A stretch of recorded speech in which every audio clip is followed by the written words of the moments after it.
નમસ્કાર મિત્રો, D farmer ચેનલમાં તમારું સ્વાગત છે। દેશ, દુનિયા અને ગુજરાતના તાજા, મોટા અને સૌથી મહત્વપૂર્ણ સમાચાર જાણીએ તે પહેલા ચેનલમાં નવા હોય તો ચેનલને જરૂરથી સબસ્ક્રાઇબ કરી અને વિડીયોને લાઇક કરી દેજો। સ્માર્ટ મીટરની ગેરસમજ દૂર કરવા સરકારે લીધો વધુ એક નિર્ણય, બિલમાં કરાયા મોટા ફેરફારો।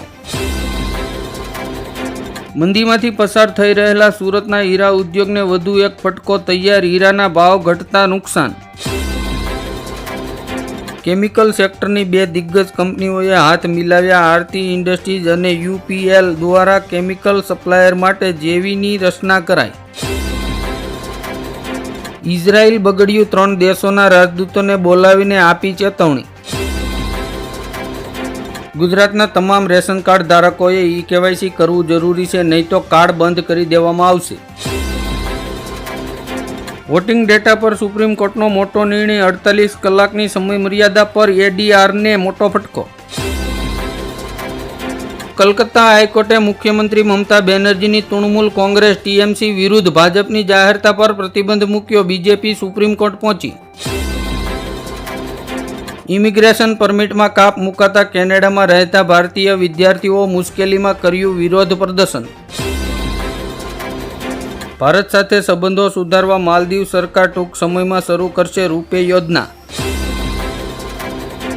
રશિયાના રાષ્ટ્રપતિ પુતિને યુએસની સંપત્તિ જપ્ત કરવાની મંજૂરી આપતા આ દેશ પર હસ્તાક્ષર કર્યા। ઇમ્પેક્ટ કાયદા હેઠળ નામંજૂર બાંધકામો પર તૂટી પડશે અમદાવાદ કોર્પોરેશનનો નિર્ણય, રાજકોટમાં શું થશે?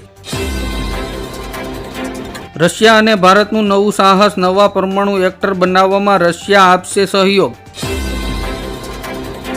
ગુજરાતની જનતાને પડશે મોટો ફટકો, આ મહિનેથી જંત્રીના ભાવમાં કરાશે વધારો।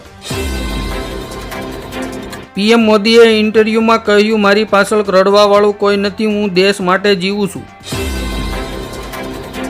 14 જૂન પછી જૂના આધાર કાર્ડ નકામા થઈ જશે, યુઆઈડીએઆઈ દ્વારા જાહેર કરવામાં આવેલી ચોક્કસ માહિતી।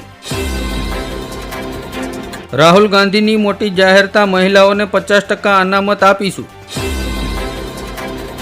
પશ્ચિમ બંગાળના રાજ્યપાલે મમતા બેનર્જીને પત્ર લખ્યો, હિંસા બંધ કરવા જણાવ્યું। ગરમીના લીધે સોઇલ હેલ્થ કાર્ડની કામગીરી સ્થગિત રાખવાની માંગ, ગ્રામ સેવક મંડળની રાજ્ય સરકારને લેખિત રજૂઆત।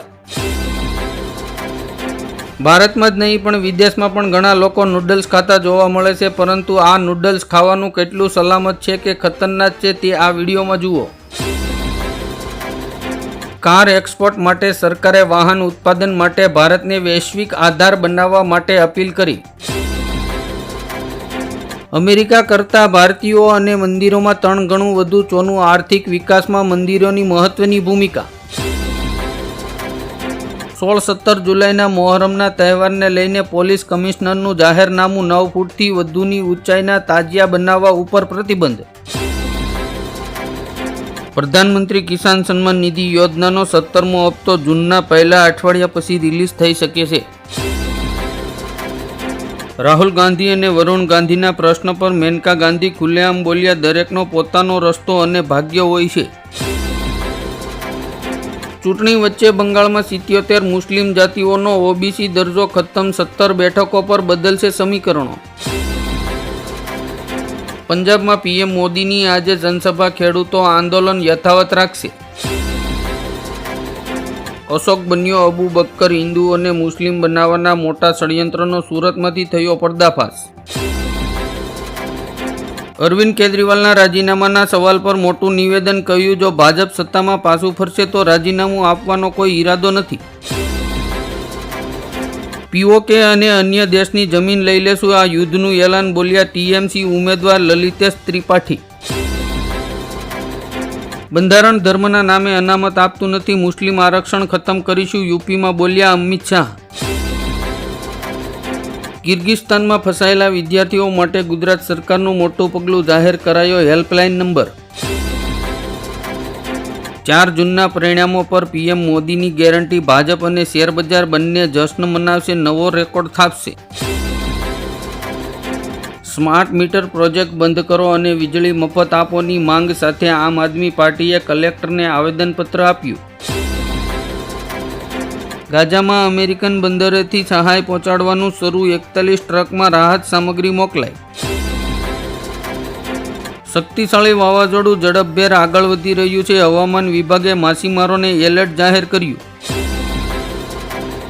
કન્સ્ટ્રક્શન સાઇટ પર મજૂરો પાસે બપોરે 1 થી 4 કામ ન કરાવવા પર સરકારનો આદેશ.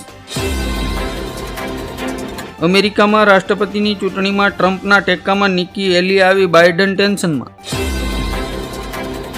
ચૂંટણી પહેલા બંગાળમાં ફરી હિંસા, નંદીગ્રામમાં બીજેપી કાર્યકર્તાનું મોત, પાર્ટીએ ટીએમસી વિરુદ્ધ માંડ્યો મોરચો.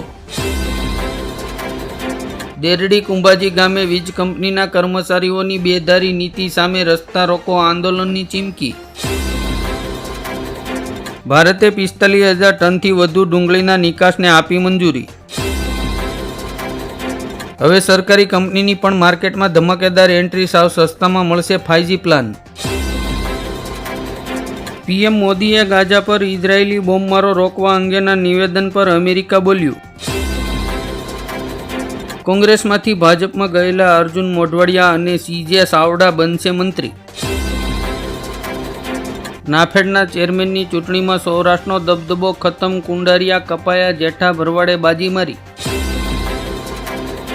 સુપ્રીમ કોર્ટે કલમ 370 નાબૂદ કરવાના નિર્ણય સામેની તમામ અરજીઓ ફગાવી દીધી. હવેથી આરટીઓ જવાની ઝંઝટ ખતમ, ડ્રાઇવિંગ લાયસન્સ માટે 1 જૂનથી નવો નિયમ લાગુ થશે. મોલવી કેસમાં વધુ એક ખુલાસો, પાકિસ્તાની યુવતીના સંપર્કમાં આવ્યા બાદ અશોક સુથારે કર્યો ધર્મ પરિવર્તન. દારૂ કૌભાંડ કેસમાં મોટો ખુલાસો, સીએમ કેજરીવાલે વકીલ અભિષેક અને મનુ સંઘવીને 18 કરોડ 97 લાખ ફી ચૂકવી અને અન્ય વકીલોને 5 કરોડ 30 લાખ રૂપિયા ફી આપી. કચ્છથી રાજસ્થાનના બાડમેર સુધી 490 કિલોમીટરનો જળમાર્ગ બનાવવામાં આવશે.